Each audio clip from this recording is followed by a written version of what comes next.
Tôi xin giới thiệu, tôi tên là Lương Sĩ An, sinh ngày 13 tháng 11 năm 1923 tại Quy Nhơn, Việt Nam.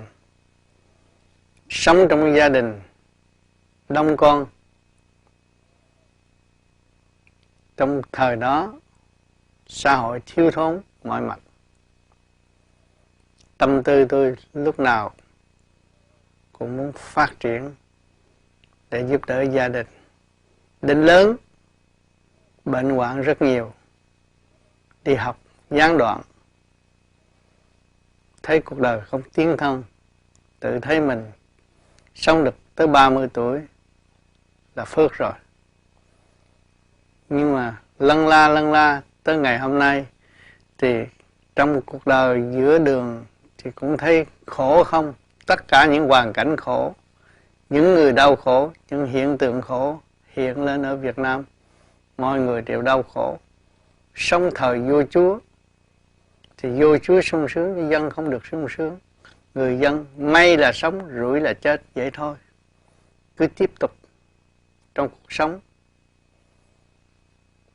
Rồi trên đường đời tham gia vô mọi hoàn cảnh, buôn bán làm ăn khổ cực, không bao giờ phát triển được. Đâm ra chán đời, mới nhìn lại thấy cuộc đời là gì, cuộc sống là gì, tại sao con người không có hạnh phúc. Con người có khối óc sống chung với nhau, nhưng mà nghịch nhau, không biết thương nhau. Lúc đó tôi mới đem tâm hướng về trời Phật. Trời Phật là gì? Là sự thanh nhẹ vô cùng của bên trên. Phật là gì? Là một con người đau khổ, giải nghiệp tâm, tiến hóa tới thanh tịnh, nhẹ nhàng.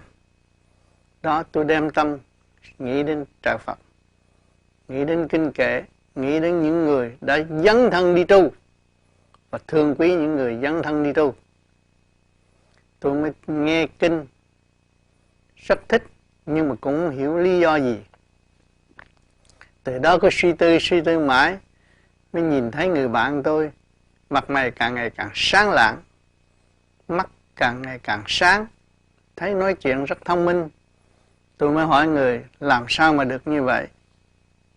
Người đó mới cho tôi biết rằng tôi tu. Nhưng mà tôi hồi đó là thích ăn chơi, đâu có cần cái chuyện tu.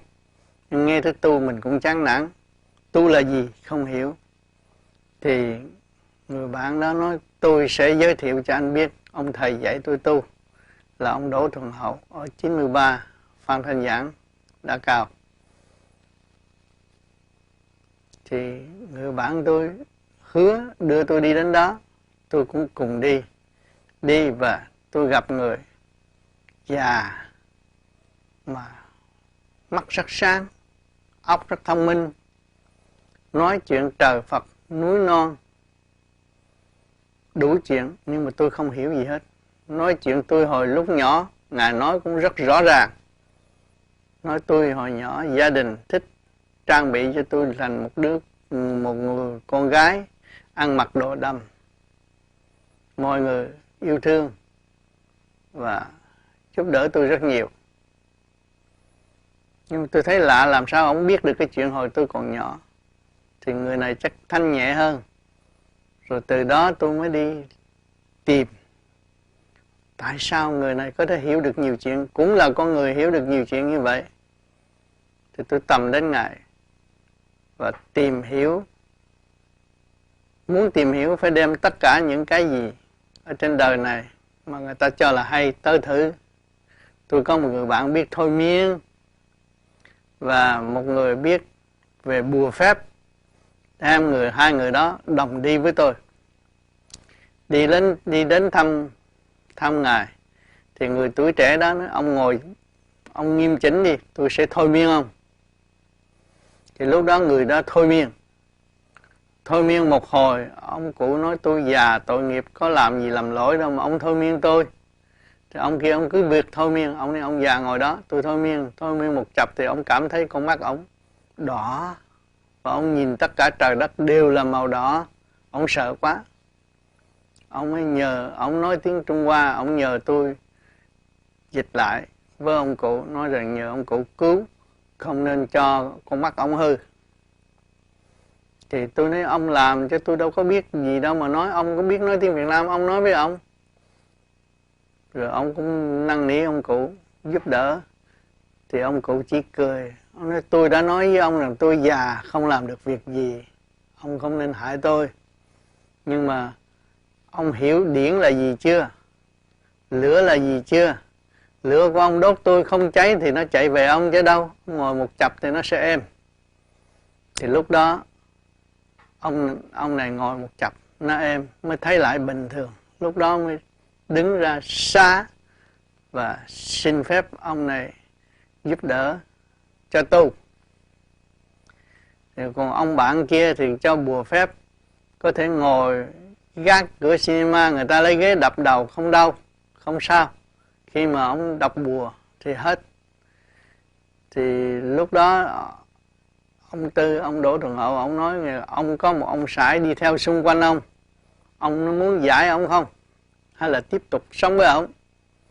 Thì ông kia mới thiệt tôi có xin bùa ở Cao Miên để hộ mạng, vậy nhờ ông giải giùm. Lúc đó là ba anh em chúng tôi mới xin ông Đỗ Thuận Hậu dạy cho chúng tôi tu. Chúng tôi thành tâm đến tu. Thì ông nói ba thằng này là nguy hiểm lắm, bây giờ phải mua nhang đèn tới cúng tôi mới cho tu. Mà đảnh lễ với tổ rồi phải giữ tu suốt đời, chứ không có thể mà dối trá được. Thì tôi mới mua nhang đèn xin cúng xin tu. Ba anh em tu. Tu thì cái ông thôi miên tu khá hơn. Ông thấy ánh sáng rồi này kia nọ thì ông được thưởng. Mà chính tôi là được chê nhiều nhất, nên tôi không thể tu được.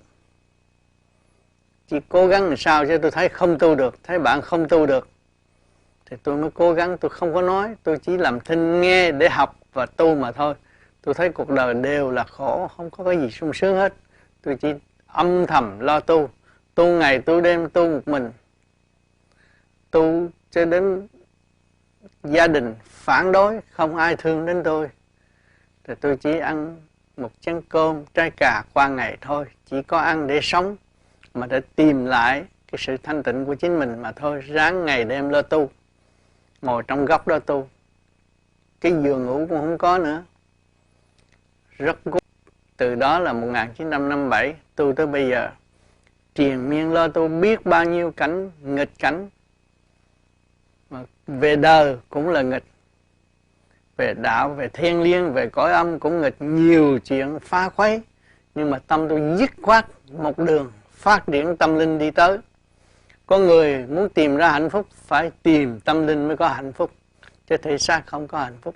Nay khỏe mai bệnh không giải quyết được, chỉ tâm linh mới giải quyết trọn lành. Cho nên do đó tôi tu ở Việt Nam, tự nhiên bao nhiêu người đến nhà tôi và xin hỏi đạo, đặt nhiều câu hỏi, tôi giải thích đều thông. Từ đó tới bây giờ tôi không có rảnh rỗi, rồi triền miên ra đến đây cũng giúp đỡ người Việt Nam đau khổ.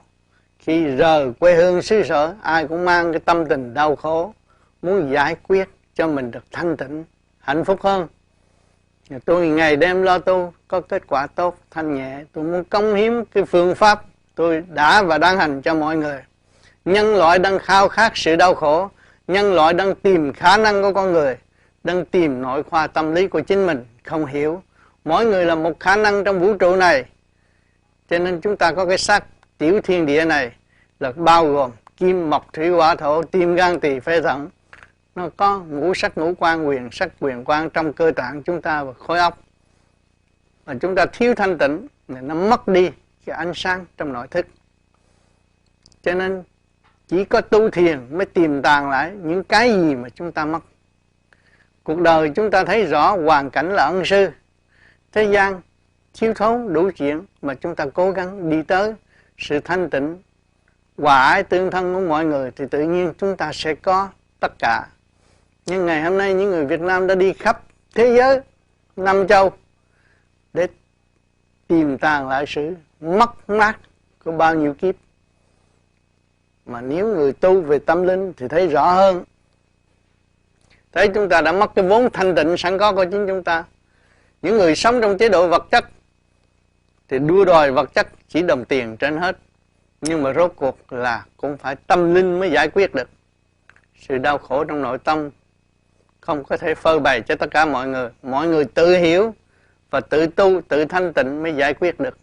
Dù làm lớn tới nhỏ cũng vậy thôi. Tới ông tổng thống, tới một người dân cũng vậy, cũng mang sự đau khổ, không thể giải quyết được. Trừ phi những người tu mà giải quyết được cái điện năng trong cơ tạng và khối óc chúng ta hội tụ, hòa tan với vũ trụ quang. Lúc đó chúng ta mới có cái chấn động nhanh nhẹ, mới kêu bằng thanh tịnh. Mà nếu chúng ta không hòa hợp với cái chấn động thanh nhẹ của vũ trụ quang thì chúng ta không có thanh tịnh. Lúc nào cũng bị sự kích động và phản động. Nó làm cho chúng ta gia tăng sự tham muốn đòi hỏi và rốt cuộc không đi đến đâu. Cho nên tôi tu tới ngày hôm nay, tôi thấy rằng có người động loạn, thiếu kiên nhẫn, cho nên phải dùng cái phương pháp tu học mà tôi đã gặt hái được.